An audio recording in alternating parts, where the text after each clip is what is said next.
จะเป็นเอกลักษณ์ของรัฐนะเอกลักษณ์ของรัฐไม่สาธุอาจารย์ด้วยดีลำท่าทางงดงามอ่อนซ้อย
พี่น้องกำลังพออยู่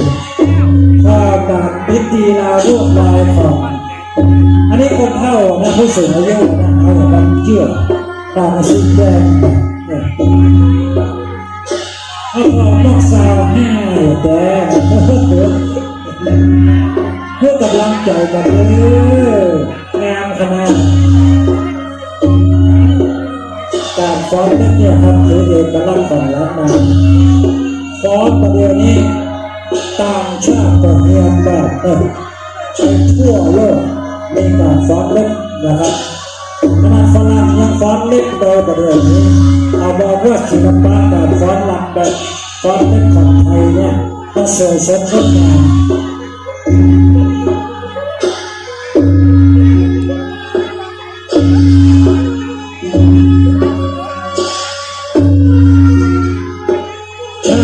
ฟังดนตรีการฟ้อนเล่นนี่แล้วตะวัดตะวาไม่อยากจะโตแต่เดินว่าขอให้เอาได้รับฟ้อนเล่นนี้แล้ว